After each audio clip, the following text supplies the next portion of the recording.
প্রিয় দর্শক, সাজ্জাদ কাদিরের শুভেচ্ছা নিন। এই মুহূর্তে আপনাদের সামনে কথা বলতে এসে জামাতের ইন্ডিয়া কানেকশনটাও কি ভেস্তে গেল, এই প্রসঙ্গটি নিয়ে আপনাদের সামনে এই মুহূর্তে কথা বলতে চাই।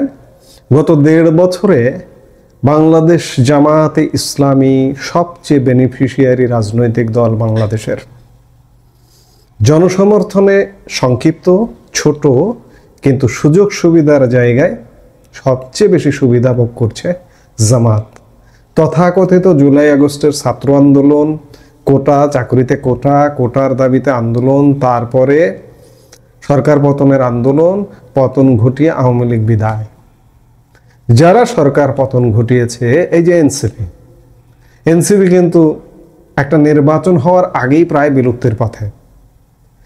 তারা একটি আসনেও সংসদে যেতে পারবে না, অবস্থাটা এমন দাঁড়িয়েছে।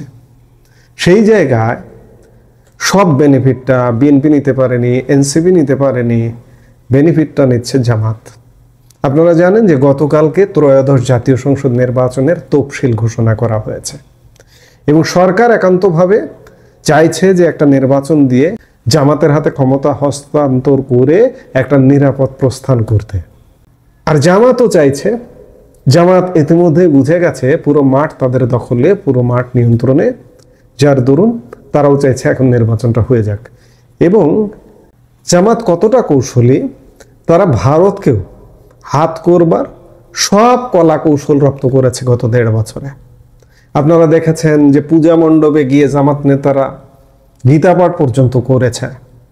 জামাত হিন্দু শাখা খুলেছে, জামাতের হিন্দু প্রার্থী মনোনয়ন দেওয়া হয়েছে খুলনা 1 আসনে। সর্বশেষ গতকালকে ভারতীয় গণমাধ্যম নর্থ ইস্ট নিউজ একটি সংবাদ দিয়েছে, চন্দন নন্দী, কৃষ্ণ নন্দী খুলনা 1 আসনে জামাতের প্রার্থী, তার ভিসা ভারত প্রত্যাখ্যান করেছে। এই কৃষ্ণ নন্দীর কাজ কি? ভারতের সাথে নেগোসিয়েট করা, এবং ভারতের সাথে নেগোসিয়েট করার জন্য দেওবন্দের হুজুরদের সাথে জামাত তাদের সমমনা দলগুলোর যে দেওবন্দের হুজুররা আছে তাদের দলে অনেকে দেওবন্দে পড়াশোনা করেছেন, তাদের শিক্ষক আছে, তাদের বন্ধু বান্ধব আছে, তাদের দিয়ে ভারতে একটা নেগোসিয়েট করার ব্যাপক চেষ্টা চালিয়ে এসে গত 1.5 বছর যাবৎ। কিন্তু সব চেষ্টার চূড়ান্ত ব্যর্থ হলো যে জামাতের প্রার্থী কৃষ্ণ নন্দীর ভিসা রিজেক্ট করে দিয়েছে। অর্থাৎ সত্যিকার অর্থে এখন পর্যন্ত জামাতকে ভারত কোনোভাবে আমলে নিচ্ছে না। আপনারা খেয়াল করেছিলেন যে আওয়ামী লীগ সরকার পতনের পরেই মাসখানেকের মধ্যে জামাতের আমির শফিকুর রহমান বলেছিলেন যে প্রতিবেশীকে অস্বীকার করা যায় না, প্রতিবেশীর সাথে ভালো সম্পর্ক রাখতেই হবে, এর বিকল্প কোনো উপায় নেই। কিন্তু সেই প্রতিবেশী জামাতের সাথে সম্পর্ক রাখবে কিনা, কারণ জামাত হচ্ছে পাকিস্তানপন্থী, সেই পাকিস্তানপন্থীর সাথে ভারত সম্পর্ক রাখবে না, এটি আরেকবার প্রমাণিত হলো এই যে কৃষ্ণ নন্দীর ভিসা রিজেক্ট হওয়াতে। আমি ধরে নিলাম যে 12 ফেব্রুয়ারি নির্বাচনটা ইউনূস সরকার করে ফেলল, কিন্তু ভারত যদি না চায় বাংলাদেশ শাসন করা, জামাত ক্ষমতায়ও গেলে বাংলাদেশ শাসন করা কত বড় কঠিন হবে সেটা আপনি ভাবলেও অবাক হন। পাকিস্তান আর বাংলাদেশ কিন্তু এক জিনিস নয়। পাকিস্তানে হাজার নিষেধাজ্ঞা সবকিছু অবরোধ করে দিলেও পাকিস্তানের কিন্তু চলাচল, ব্যবসা বাণিজ্যের উপায় আছে, বাংলাদেশের কিন্তু উপায় নেই। ভারতকে ডিঙ্গিয়ে, আপনি স্থলপথে বলুন, আকাশপথে বলুন, ভারতকে ডিঙ্গিয়ে অন্য কোথাও যেতে হয়। বাংলাদেশ সেই দেশ, সেই ভারতের স্বীকৃতি নেই একটা সরকারের, ধরে নিলাম যে জামাত সরকারের, সেই সরকার দেশ চালাবে, এটা তো $1 বিলিয়ন প্রশ্ন। কাজেই ভারত থেকে এখনো পর্যন্ত জামাতের ব্যাপারে কোনো সিগন্যাল নেই। ইউনূস সরকার জামাতের হাতে ক্ষমতা দিয়ে যেতে চায়, কিন্তু আসলে নির্বাচনটাই তো হবে না। কূটনৈতিক খেলাধুলা চলছে, কূটনৈতিক ক্রিয়া প্রতিক্রিয়া এখন পর্যন্ত চলছে। আমাদের কূটনীতি নির্বাচনটাকে হয়তো ঠেকে দিবে শেষ পর্যন্ত, কিংবা ঠেকে দিল না, নির্বাচনটা হয়ে গেল। আমরা অতীতেও খুব শর্ট টার্মের নির্বাচন দেখেছি, নির্বাচনী পার্লামেন্ট দেখেছি। এটা অতীতের বিষয়গুলো আরো ভিন্ন বিষয় ছিল, কিন্তু এটা একদম একপাক্ষিক হয়ে যাবে। জামাতকে ভারত কোনোভাবে সমর্থন দেবে, আর ভারত কোনোভাবে সমর্থন না দিলে সেই জামাত দেশ শাসন করবে, এটা বিলিয়ন ডলারের প্রশ্ন। জামাতকে নানাভাবে গত 1.5 বছরে ভারত রিজেক্ট করেছে। বিএনপিকে চান্স দিয়েছিল, কিন্তু বিএনপি সেই চান্স নেয়নি। এই যে জামাত হচ্ছে পাকিস্তানি জামাত, এই পাকিস্তানি জামাতের ফাঁদে বিএনপি পা দিয়েছে। বিএনপি যদি ভারতের ওটা পিক করে নিত, সুযোগটা পিক করে নিত, বিএনপি ক্ষমতায় যেত। কিন্তু বিএনপি ক্ষমতায় যাওয়া খুব কঠিন করে ফেলেছে, ভারতের সাথে সম্পর্ক তৈরি করেনি।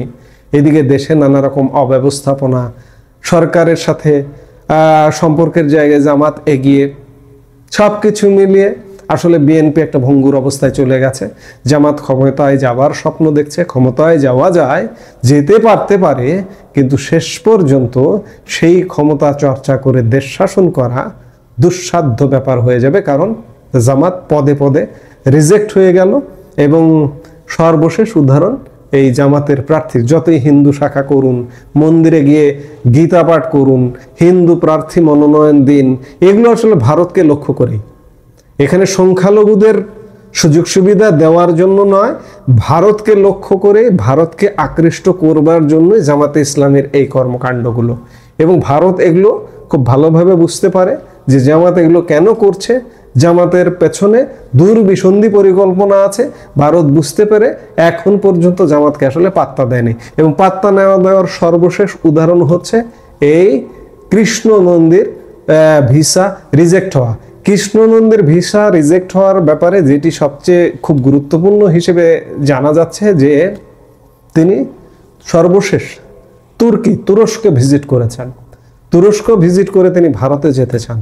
অথচ এই কৃষ্ণ নন্দী 2013 থেকে 23 সাল পর্যন্ত কমপক্ষে 20 বার ভারত সফর করেছেন। আজকে জামাতে যোগ দেওয়ার কারণে, জামাতে প্রার্থী হওয়ার কারণে, কিংবা প্রার্থী ঘোষণা হলো সেদিন, কিন্তু কৃষ্ণ নন্দীর ভিসা আরো কয়েক মাস আগে রিজেক্ট হয়েছে।